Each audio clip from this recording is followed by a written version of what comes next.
अस्सलाम वालेकुम students, welcome to JKSSB prep.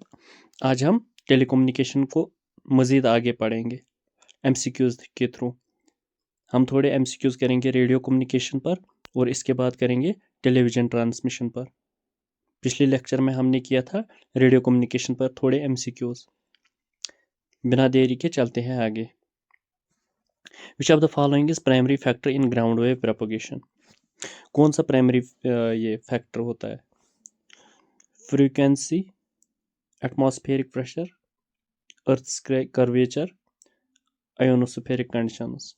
आयोनोस्फेरिक conditions के साथ इसको कुछ लेना देना नहीं है, क्योंकि ग्राउंड वेव प्रोपगेशन, पहले मैं आपको समझाऊं ग्राउंड वेव प्रोपगेशन क्या होती है। जैसे वेव होती है वो चलती है ग्राउंड के हिसाब से, और जहाँ इसको पहुँचना होती है वो वहाँ पहुँचती है। ये ग्राउंड वेव्स कैसे है? ये स्कैटर होती है ग्राउंड पर और हॉरिजॉन्टली चलती है ग्राउंड पर। और अगर ग्राउंड को किसी जगह एलिवेशन आएगी ये भी एलिवेट हो जाएगी। अगर ग्राउंड को किसी जगह सिंक आएगा ये भी ऐसे ही चलेगी। तो ये ओशंस में भी चलती है, ये हर जगह चलती है। तो इसका मतलब ये कर्वेचर के हिसाब से चलती है ग्राउंड के। तो इसका आंसर आएगा पहला वाला, ये सी, अर्थ कर्वेचर। चलिए आगे। In sky wave propagation radio waves are reflected by, एक हमने पढ़ा ग्राउंड वेव, अब है स्काई वेव प्रोपगेशन क्या होती है। ग्राउंड वेव ऐसे चलती है, स्काई वेव क्या होती है? वो यहाँ से सीधे वेव चलती है और यहाँ एटमॉस्फेयर में मिलती है। एटमॉस्फेयर से रिफ्लेक्ट, इसको आयोनोस्फीयर वहाँ रिफ्लेक्ट करता है।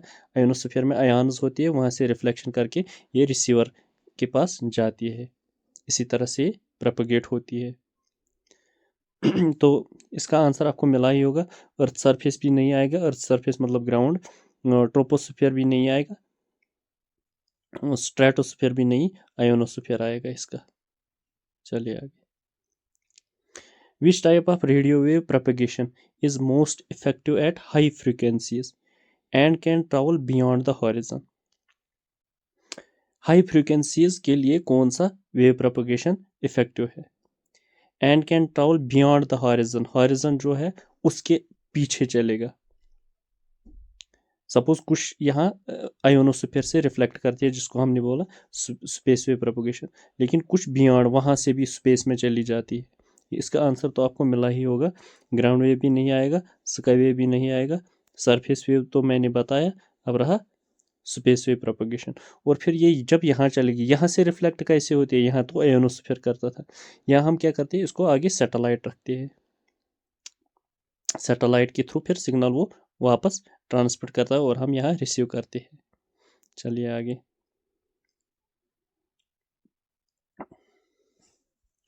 Which of the following is the frequency range of the radio waves typically used in the ground wave propagation? Ground wave propagation की जो रेंज ऑफ फ्रीक्वेंसीज, कहाँ से कहाँ तक जो फ्रीक्वेंसी है, अगर आपकी wave frequency 1 megahertz to 30 megahertz तक होगी, वो ग्राउंड वेव प्रोपगेशन से ही अच्छी रहेगी। स्पेस वेव प्रोपगेशन, ये मैंने अभी बताया स्पेस क्या होती है, जो स्पेस में चली जाती है एटमॉस्फेयर से बाहर। इज प्राइमरी यूज्ड फॉर, किस लिए होती है? Long distance communication, long distance के लिए तो ये नहीं होता है, क्योंकि लॉन्ग डिस्टेंस के लिए ग्राउंड वेव ही अच्छी रहती है। Short range communication, short range के लिए भी होती है, लेकिन अभी ये प्राइमरी हमें बताना है। सैटेलाइट कम्युनिकेशन, सबमरीन कम्युनिकेशन के लिए ये लाइन ऑफ साइट यूज़ होता है, इसके लिए satellite communication. Space wave satellite के थ्रू, जो मैंने आपको अभी बताया कि यहाँ पर हम सैटेलाइट रखते हैं, ये यहाँ से वेव्स जाती है और यहाँ तक, और यहाँ से वो रिफ्लेक्ट करके आती है और हमें रिसीवर तक मिल जाती है। विच of the following radio frequency bands is most commonly used for the space wave propagation? VHF क्या होती है? Very high frequency. UHF क्या होती है? Ultra high frequency. HF क्या होती है? HF होती है हाई फ्रीक्वेंसी। ELF क्या होती है? Extreme low frequency.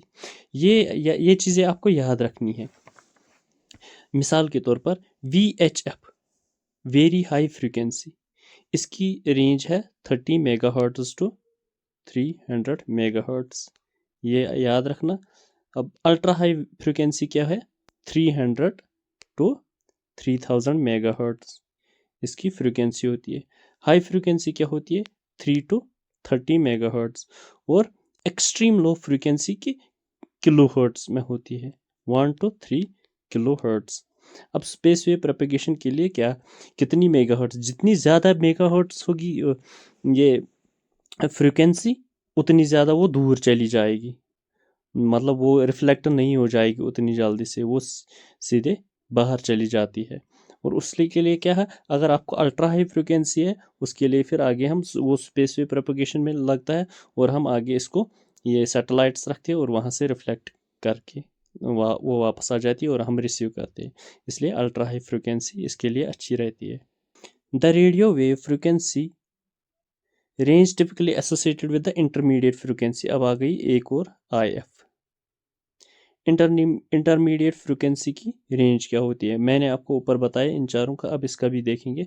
30 megahertz to 300 megahertz. ये आपको एज इट इज़ याद करने होंगे कि इनकी फ्रीक्वेंसी रेंज क्या होती है, बैंड विड्थ क्या होती है, बाकी चीज़ ये आपको याद करनी पड़ेगी। चलिए आगे। Which of the following is the typical frequency range for very high frequency signals. Very high frequency मैंने आपको बताया, क्या बताया था मैंने? 30 मेगाहर्ट्ज़ टू 300 मेगाहर्ट्ज़। ये तो आपको याद करनी ही पड़ेंगे, इसके अलावा और कोई चारा नहीं है। In a radio communication the term AF stands for. AF क्या होती है? ये भी याद रखनी, AF, FM, AM, ये सारे याद रखने हैं, क्योंकि JKSB 2-3, मुझे लग रहा है 2-3 शॉर्ट फॉर्म्स यही डालेगा, बोलो इनके फुल फॉर्म्स। अगर हमें ये भी नहीं पता चलेंगे फिर ये मार्क्स तो हम इजीली गवाएंगे। AM मतलब audio frequency. Which of the following wave propagation method is used primarily for line of sight communication? Line of site किस लाइन ऑफ साइट कम्युनिकेशन के लिए कौन सी वेव हम यूज़ करते हैं? Ground wave propagation, sky wave propagation, space wave propagation, surface wave propagation. देखिए line of site के लिए हमें क्या करना पड़ता है? हमें कोई ऊंची जगह देखनी होती है, फिर वहाँ से बड़े वो टावर्स लगाने पड़ते हैं, सपोज जिसको हम एंटेनाज बोलते हैं, ताकि उसको चारों तरफ नज़र पड़े, क्योंकि ये लाइन ऑफ साइट यहाँ से यहाँ होनी चाहिए। अब क्या है, यहाँ पहाड़ आते हैं, बिल्डिंग्स आती है बहुत, इधर उधर आती है, फिर यहाँ से ये अच्छी तरह सिग्नल नहीं होती है। फिर क्या करती है, जब यहाँ एंटीना होता है, यहाँ बड़े बड़े एंटेनाज हम लगाते हैं, जैसे हम ट्रांसमिट करते हैं सिग्नल्स, फिर यहाँ बड़े बड़े एंटेनाज लगाते हैं, फिर वहाँ सैटेलाइट के थ्रू हम रिसीव करते हैं ये सिग्नल्स। तो इसलिए स्पेस वेव प्रोपगेशन इसके लिए बेहतर रहेगा। What is the primary purpose of horizontal synchronization pulse in the television signal? अब अगर टेलीविजन सिग्नल में हॉरिजॉन्टल एक होती है ये वर्टिकल सिंक्रोनाइजेशन पल्स, एक होती है हॉरिजॉन्टल सिंक्रोनाइजेशन पल्स। ये किसके लिए होती है? Video line, horizontal video line के लिए यूज़ होता है, सिंक्रोनाइज करने के लिए, जब वीडियो लाइन स्टार्टिंग में होती है, उसी के बारे में। तो देखते हैं क्या है। तो adjust the brightness of the colour, इसके साथ इसका कोई लेना देना नहीं, कलर के साथ कोई लेना देना, कंट्रास्ट के साथ कोई नहीं लेना। ये मैंने बताया, ये टर्म ही है सिंक्रोनाइज करता है to start each scanning line, वही जो मैंने बताया वीडियो लाइन की स्टार्टिंग में ये काम करता है। चलिए आगे। Which of the following modulation technique is commonly used in analogue television transmission? Analogue और डिजिटल मैंने आपको समझाया। एनालॉग कैसी चलती है? एनालॉग वेव ऐसी चलती है। डिजिटल कैसी चलती है? ऐसे। तो डिजिटल में क्या होती है? सिग्नल ऑन और ऑफ, 0 और 1 पे ये काम करता है। एनालॉग ऐसा नहीं है, एनालॉग को पॉइंट्स में होती है, 0.1, 0.2, 0. जैसे 1, फिर -1, -2, -3, ये ऐसे ही चलते हैं। हाँ, अब क्या मसला है, इसको ये सिग्नल, इलेक्ट्रिक सिग्नल्स वो कंटिन्यू रहनी चाहिए, और इसको नहीं, इसको इलेक्ट्रिक सिग्नल आई गई आई गई आई गई। अगर आप इलेक्ट्रिसिटी में पढ़ोगे कितनी बार लाइट आती जाती है वो मोटर की वजह से, वहाँ आपको पता चल ये 0 1 है क्या, ये मशीन ऑन और ऑफ है ये एक्चुअली। तो उसी तरह ये बता रहा है कि modulation technique commonly analogue television transmission के लिए क्या यूज़ होता है। एम्पलीट्यूड मॉड्यूलेशन होता है यूज़, फ्रीक्वेंसी मॉड्यूलेशन होता है, फेज मॉड्यूलेशन होता है, पल्स कोड मॉड्यूलेशन होता है। इसके लिए क्या यूज़ होता है, एम्पलीट्यूड मॉड्यूलेशन। एम्पलीट्यूड मॉड्यूलेशन मैंने आपको बताया कि जो ये मैंने आपको बताया, देखो ये अगर हम देखें ये डिजिटल है और ये क्या है, ये है वेव, एनालॉग वेव। अब क्या करता है, ये एम्पलीट्यूड जिसको मॉड्यूलेट करता है, मतलब हाई लो, ये इसकी ये करता है चेंज एम्पलीट्यूड। तो उसी तरह से इसका एम्पलीट्यूड ही आएगा, एम्पलीट्यूड मॉड्यूलेशन।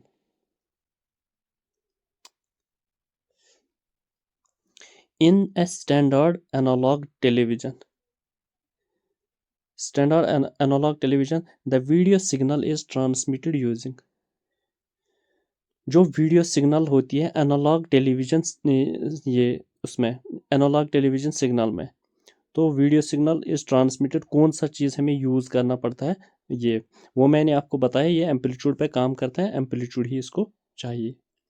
फ्रीक्वेंसी मॉड्यूलेशन नहीं आएगा जो फ्रीक्वेंसीज पे काम करता है, और एम्पलीट्यूड, फ्रेज मॉड्यूलेशन नहीं, टाइम मॉड्यूलेशन नहीं, एम्पलीट्यूड मॉड्यूलेशन ही आएगा।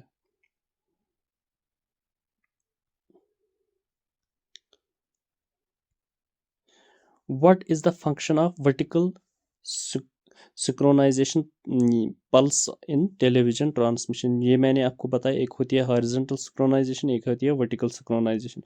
horizontal मैंने बताया ये वीडियो लाइन की स्टार्टिंग में वो काम करता है। अब ये क्या करता है, ये फ्रेम्स के बारे में काम करता है, ये होती है ना हॉरिजॉन्टल लाइंस।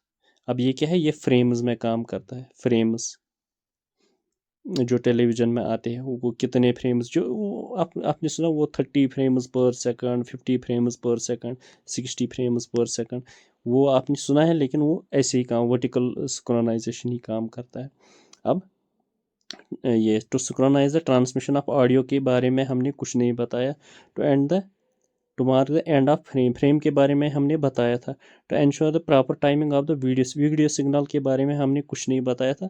हमने बताया था कि वीडियो ये लाइन वो उस पर हॉरिजॉन्टल सिंक्रोनाइजेशन में काम करता है। To prevent the interference of colours के बारे में हमने कुछ भी नहीं बताया था, इसलिए आंसर रहेगा B, to mark the end of each frame. अब रहा question, which component in the television receiver is responsible for demodulating in the video signal. अब जो वीडियो सिग्नल हमें आ गई, अब यहाँ क्या है, यहाँ है रिसीवर में फिर यहाँ यूज़र होता है। सपोज रिसीवर को क्या करना है, रिसीवर पहले ये सिग्नल डिटेक्ट, मतलब रिसीवर क्या करना है, रिसीवर को पहले सिग्नल डिटेक्ट करनी होती है। हाँ, ये सिग्नल है, फिर इस सिग्नल को क्या करता है, फिर इसको वापस अपनी ओरिजिनल फ्रीक्वेंसी में चेंज करता है, ताकि हम सुने, हम देखें वही।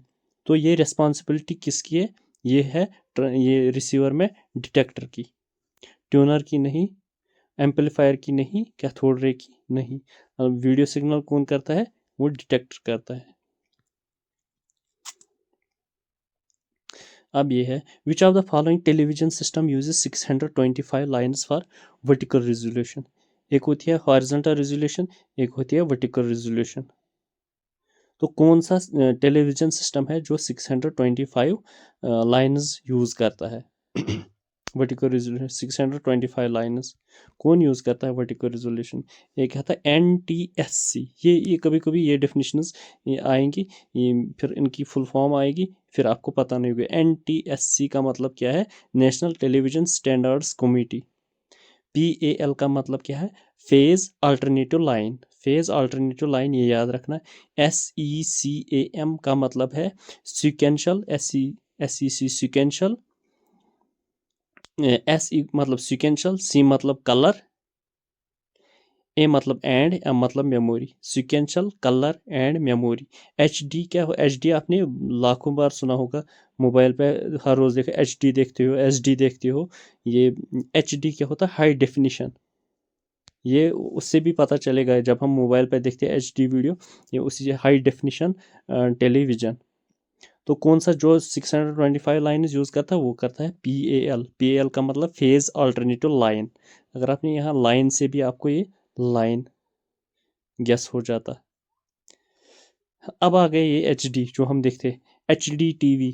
ये अगर ये आप गेस से भी कर सकते हो, जिसमें हम HD वीडियो देखो। Which frequency band is typically used for terrestrial television broadcasting के लिए कौन सा वाला यूज़ होता है? Very high frequency, ultra high frequency, medium wave, ये सेमी हाई फ्रिक्वेंसी या लो फ्रिक्वेंसी, कौन सी वाली यूज़ होती है? ये बात याद रखना, टेलीविज़न ब्रॉडकास्टिंग में हमेशा लगती है वेरी हाई फ्रिक्वेंसी और अल्ट्रा हाई फ्रिक्वेंसी, ये बात जहन में रखना।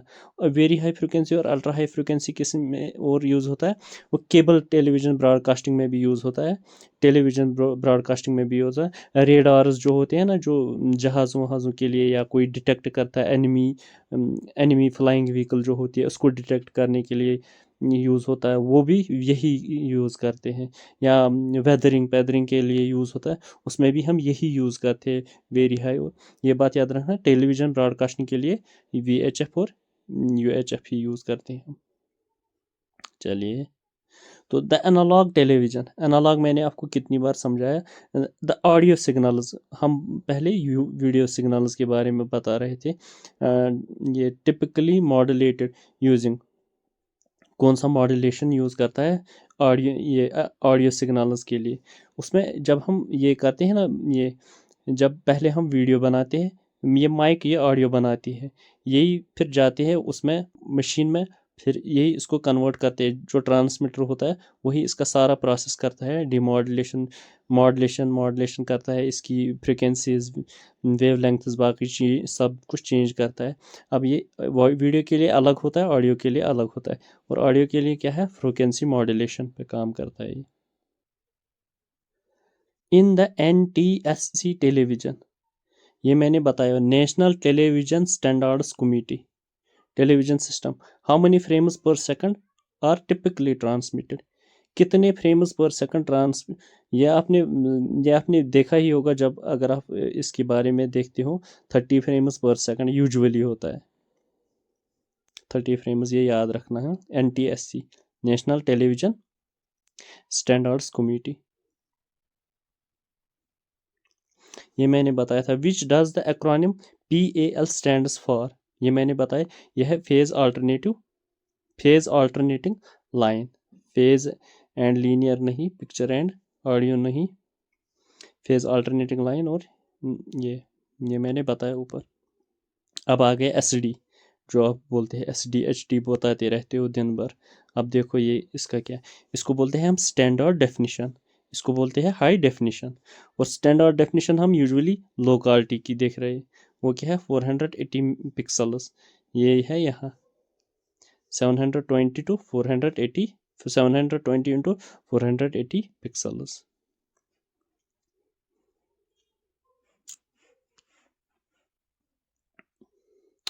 Which of the following is the main advantage of digital television और एनालॉग टेलीविज़न? ये मैंने आपको कितनी बार समझाया कि डिजिटल होता है ऐसे, जहाँ सिग्नल्स ये है 0, ये है 1। एनालॉग क्या है, इसको कंटिन्यूस सिग्नल्स चाहिए, इसकी पावर कंजप्शन भी ज़्यादा होती है, और लेकिन वक्त आने पर पोटेंशियल ड्रॉप की वजह से क्या होता है, इसमें फिर क्वालिटी भी ख़राब हो जाती है। इसको क्या होता है, इसको सिग्नल्स पे काम करता है 0 और 1, हाँ या ना, 0 और 1 ऑन या ऑफ पे ही काम करता है। इसको ज़्यादा ये कंटिन्यूस पावर सप्लाई नहीं चाहिए, ब्रेक्स में चाहिए इसकी, इसलिए वो क्वालिटी अच्छी ही रहती है।